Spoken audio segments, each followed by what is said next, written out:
per Professor Dungeon Master's talk about doing independent games for July, I am talking about some, and I'm working through this pile.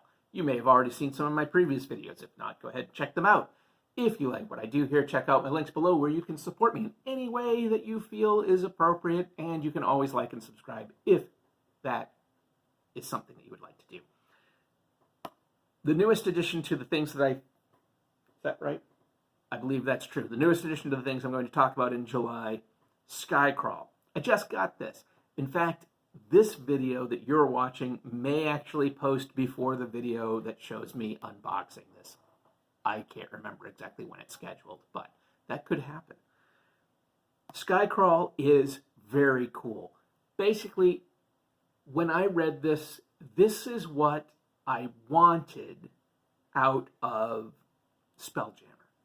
And I mean that going all the way back to the earlier version of Spelljammer. I don't even mean the version that got everybody online angry about it that came out last year, I think.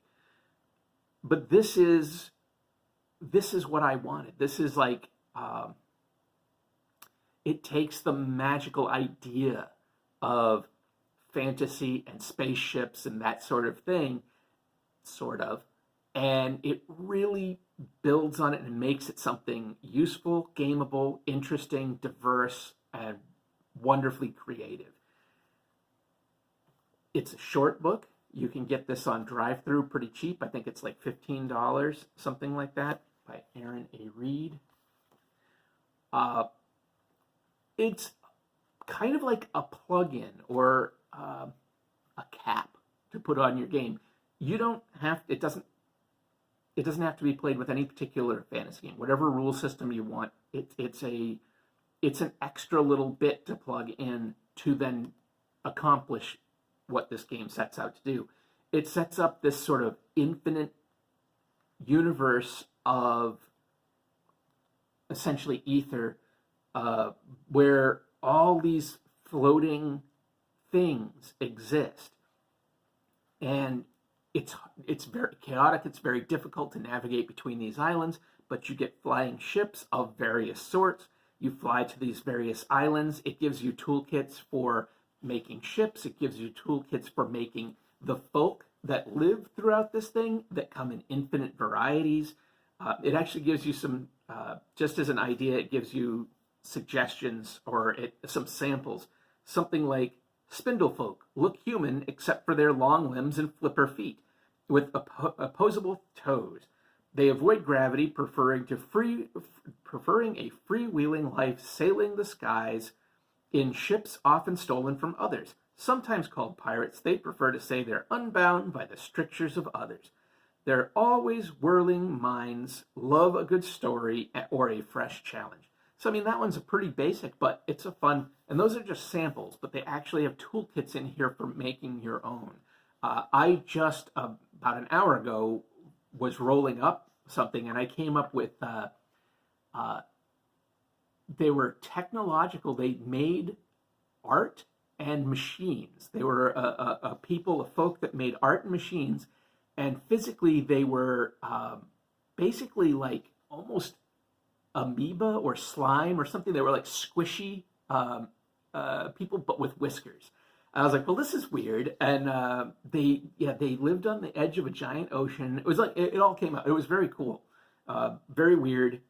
And then on top of that, it also gives you a thing for making the lands that you find. And these can be anything from a floating clump of dirt to a ship hulk to it could go as far as a planet.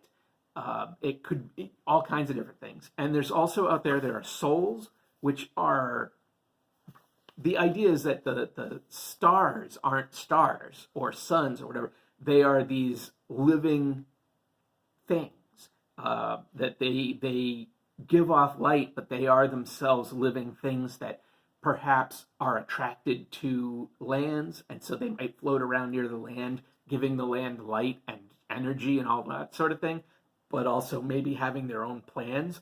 And they could be all kinds of things. They could be wise. They could be I had rolled up one that was a martial, so it's like a warlike one, or it might just be flickering, or it might be all kinds of things. They may not be super smart, but then some of them might be, smart and cruel, or who knows what. So yeah, I think this is just really, really swell. Yeah, there's some example lands in the back here as well. But, again, you can make your own. It has an index. I love indices, whatever. So SkyCrawl, check it out. This is like really cool. And I think if you like some of the ideas of Spelljammer, but don't necessarily like the details, like, I'm going to be honest, I always thought Spelljammer, I liked the art. I would look through and I would see the art and I would think, oh, that's a really cool idea. I love the Nautilus ships and I love all of that sort of thing. And I like the visual of like the mind flayers and stuff like that. But when I actually read the lore, it doesn't do much for me. I don't like the crystal spheres. I don't care about linking the various D&D worlds because I don't do D&D. Yeah, and I actually don't like the lore for mind flayers. I think visually I love them, but I don't. When I read the actual write-up on what they are and what they're like, I don't really care for that. Like, I would scrap that and write my own, but whatever. This, I feel like, does everything that is promised in the art, visuals, and concepts of Spelljammer. This does it better, more succinctly, cheaper, $15 book, $16 maybe. And, you can get that print on demand, or you can get that as a PDF. Anyway, highly recommend checking out SkyCrawl if you like that concept. There's also another one called, I can't remember. It's called, I think it's Downcrawl. It's in the back of the book.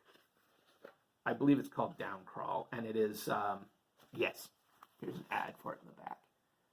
It does a similar thing, but for underground, so basically dungeon construction. I don't have it yet. I'm going to, on the strength of this, I'm definitely going to pick it up, though. So, if you like what I do, check out below. I got those links. Till next time, take care.